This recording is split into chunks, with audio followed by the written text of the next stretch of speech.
Welcome everyone.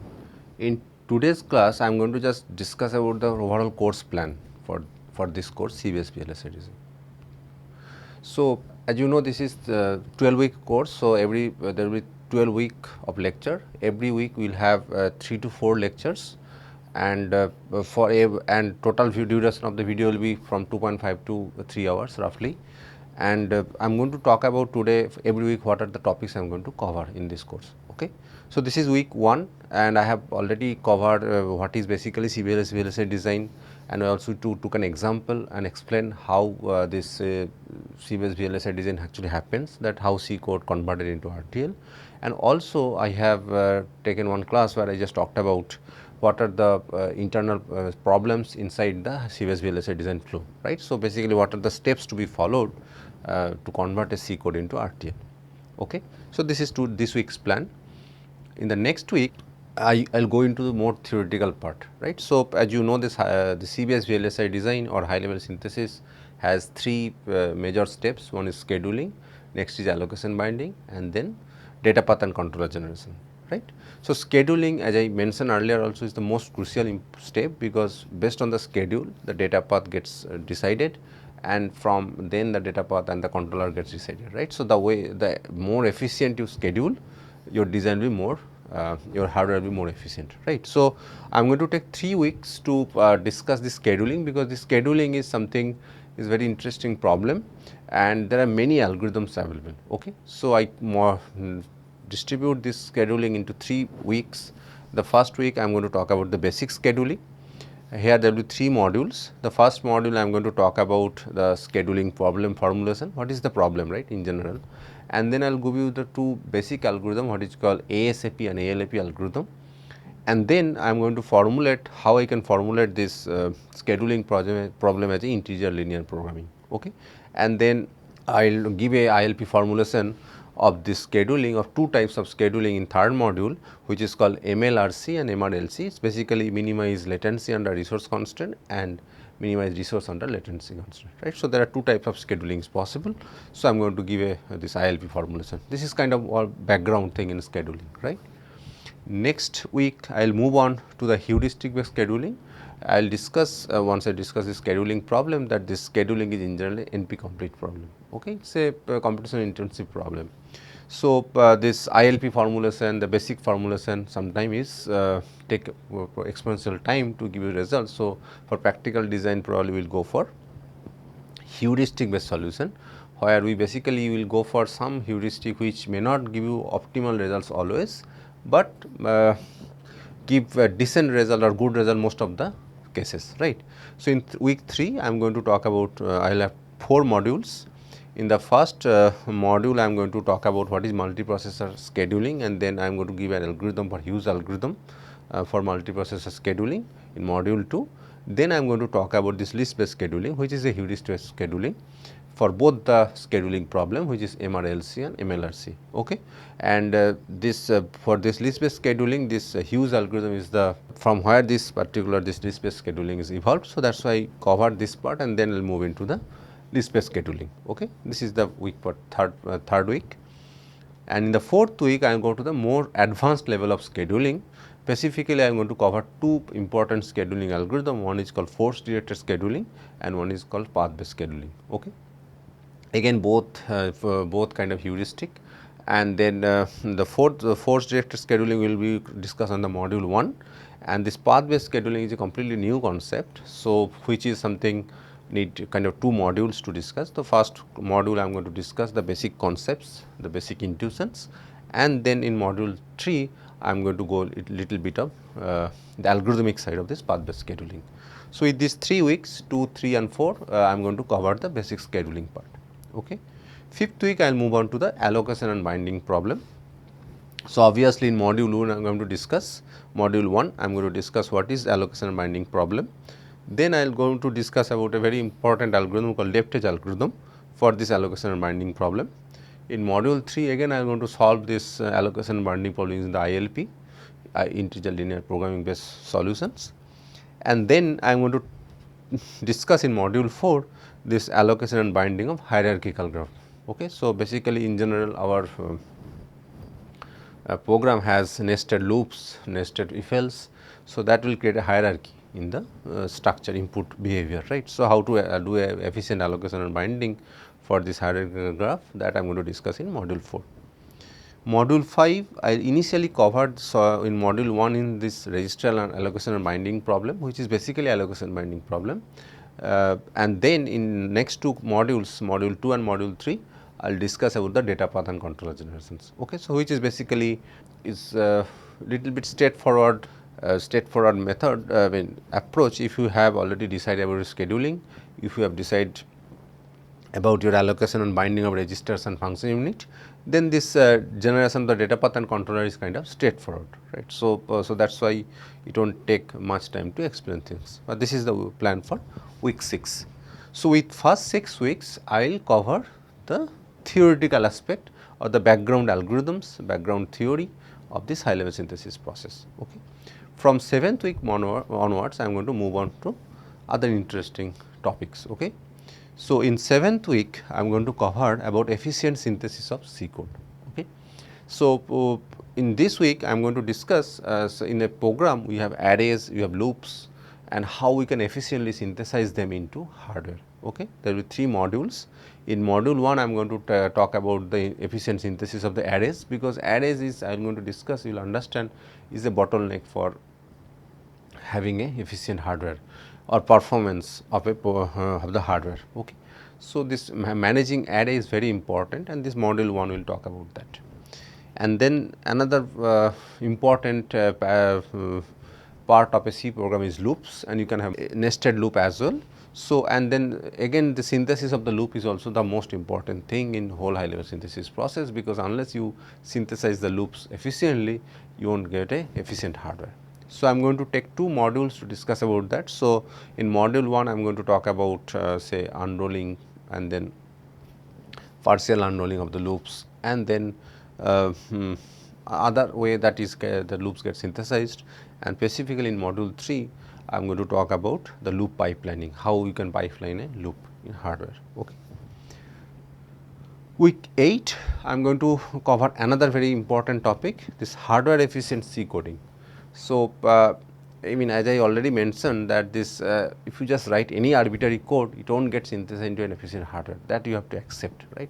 You need to understand the basics of this, the philosophy. That is why I took 6 weeks to discuss the background theory. Unless you know the theory, you won't able to appreciate how this whole process happens, and you probably need to tweak your C code, probably you have to modify your C code to make it hardware efficient. So, 2 versions of the C code, both may be doing the same thing, but one if you just synthesize into hardware, it may give a very bad hardware in the sense of performance, and just some small tuning of the program, manual modification of the program might give a very efficient hardware. So, basically in these 2 modules I am going to talk about how you can modify your input C code to make it hardware efficient. Okay. This is a very interesting week to be discussed. There is another very important, and I think that the most important optimization is called data flow optimizations in context of high level synthesis, because if you think about this high level synthesis, here what happens, you basically have massive hardware, parallel hardware, right. So, if you have 3 adder, if you say 4 multiplier, all are available in every clock. So, the way you need to map is you should try to able to utilize all those modules in every clock, then only your performance get improved, right. And if you look into this normal C code, it is a sequential execution, right. So, line by line executions. So, this data flow optimization is try to parallelize this execution of the program, right. So, basically in this particular optimization, it is actually try to break your code into say producer consumer relations, right. It try to create multiple modules, where these modules will communicate through some FIFO or say some communication buffer, and then this module can run in parallel. So, this is something very important optimizations, and in the recent context many of the work actually going on how to make your C code when optimize or manually modify this your C code, so that this can be mapped to parallel hardware, right. So, and specifically in the context of hardware acceleration. So, this is very, very important optimizations. I am going to talk about this data flow optimization in module 3 of week 8. Okay. in the next week is another interesting week where I am going to see the impact of high level synthesis optimizations in hardware. So, by this 8 week we will understand there are many optimizations is possible in the whole hardware flow that I have already talked about, these loops, arrays, and I mean synthesizing them, and most of the high level synthesis tool actually can automate them. There may be some problem or some because of some dependency in the code, some optimization may not be applied. So, if you avoid that, if I just modify this, then this optimization can tool can automatically apply, right. So, that are the things very that is what I discuss in the week 7, that how to make your code hardware efficient. So, once you make this there are a lot of optimization that is already inbuilt into the high level synthesis tool itself, right. So, I am going to take this week to discuss them. So, there are 3 modules in this week. The first module I am going to talk about the front end optimization in high level synthesis. It is basically in the C level you can apply many optimizations, right. So, in this week I am going to talk about what is the impact of this C level optimizations in hardware. Okay. So, this is the module 1. Then I create 2 interesting modules. The module 2 I do a case study. So, I am going to do take an example and I say if I apply say some array optimizations, what is the impact, right. I will take the example, then if I say apply different kind of loop optimizations, what is the impact, right. So, this is how I am going to give various case study to see the impact of this high level synthesis. So, you can will appreciate more about this optimization, importance of this high level synthesis optimization. Then module 3 is very important module where I am going to talk about. I will take an example, and specifically I am going to take merge sort, okay. And then I will see how we can gradually modify this high level this merge sort step by step to make a C code or a merge sort, which is the for which an efficient hardware can be generated through high level synthesis. And you have to accept this fact that as I mentioned earlier also, that not an arbitrary code can be mapped to efficient hardware. So, you have to do this step. So, this particular module probably give you the idea or intuition, given a C code, how can I gradually step by step modify it to make it hardware efficient. So, this will be a very interesting module, this module 3. Week 10 I am going to talk about the verification of high level synthesis. So, for any transformation or synthesis you need to there is always a possibility of bug, right. The code is written by many software engineers across the globe.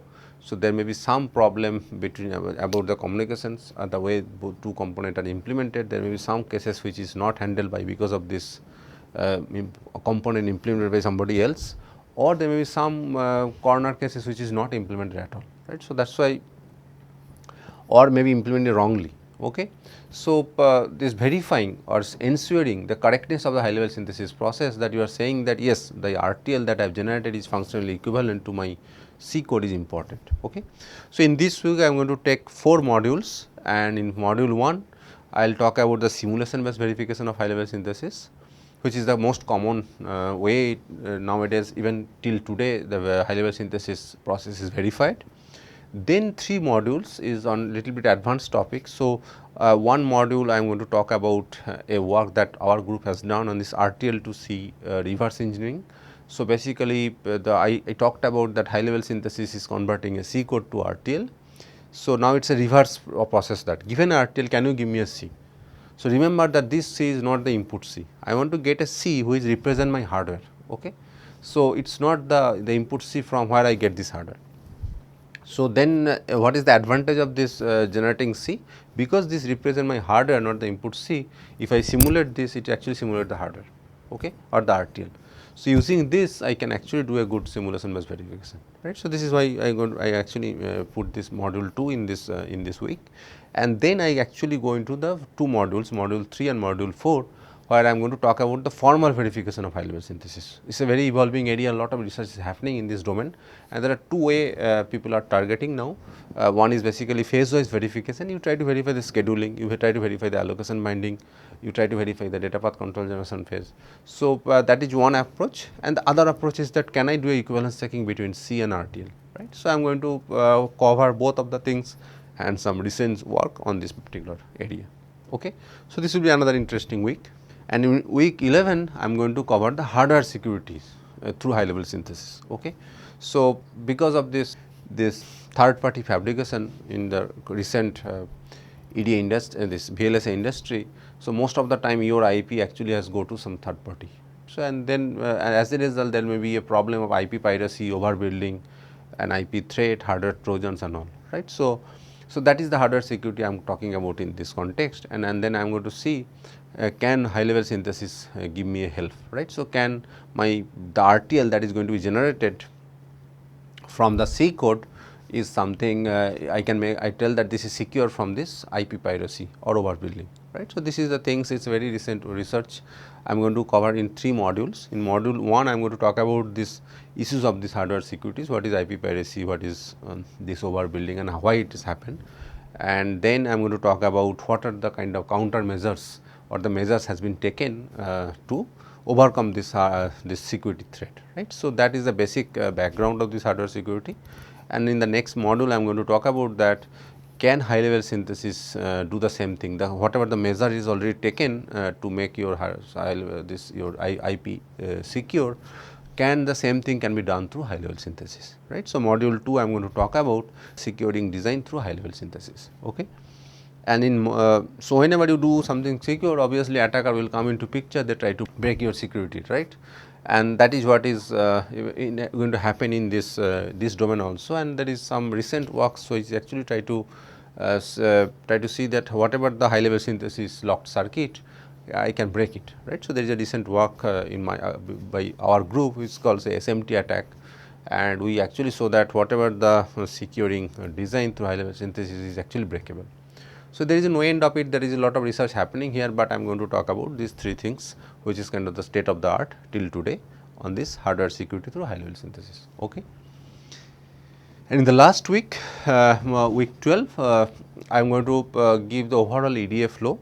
So, 11 week I invested to learn high level synthesis, right. So, as as you already aware that this whole process is the high level synthesis, then logic synthesis, then physical synthesis, right. Then finally, your chips get fabricated.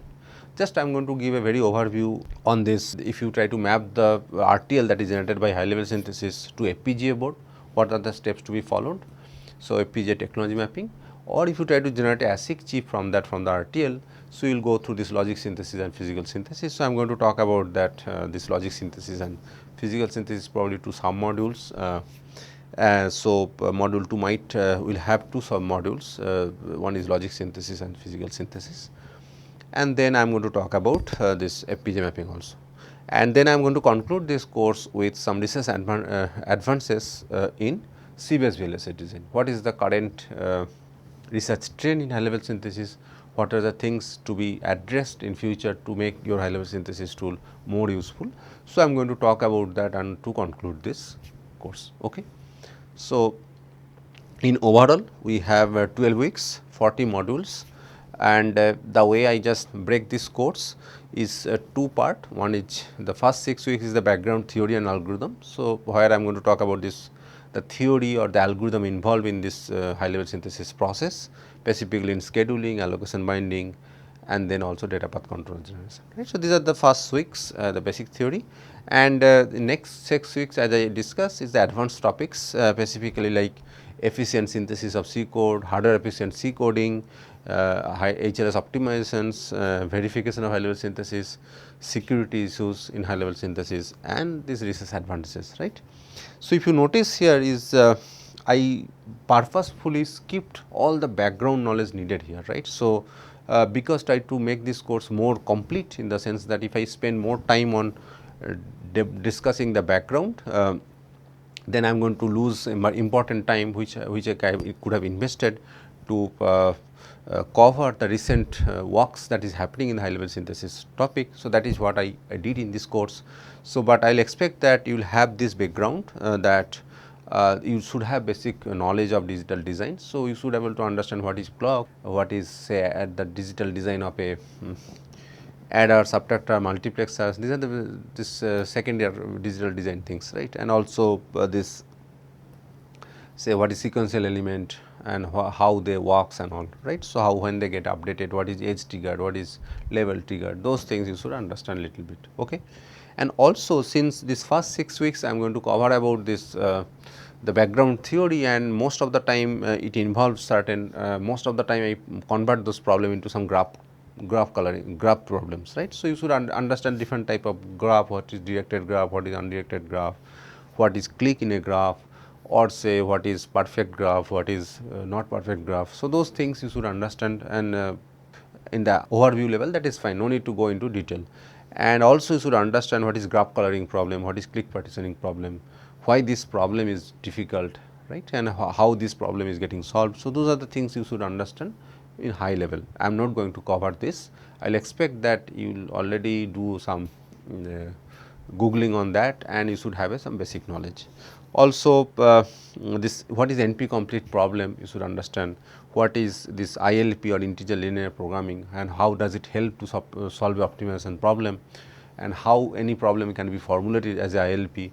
So, those knowledge also you should able to do in as a background knowledge, right. So, I am not going to cover, but to make this more comprehensive, in the sense have more subject on the high level synthesis rather the background knowledge. And also at the end I will expect that you know what the basic syntax of Verilog. Okay. So, again I do not want you to be expert in Verilog, but at least if I give a Verilog code, you should be able to understand, okay, this is going to work like this, right, what is the behavior of that. Okay. So, at least you should be able to understand about that. Okay.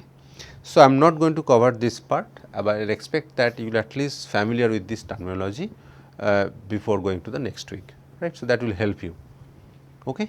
So, with this today's I conclude this course plan session. I hope this course will be very useful for you, and it will be a good learning experience for you. Okay. Thank you.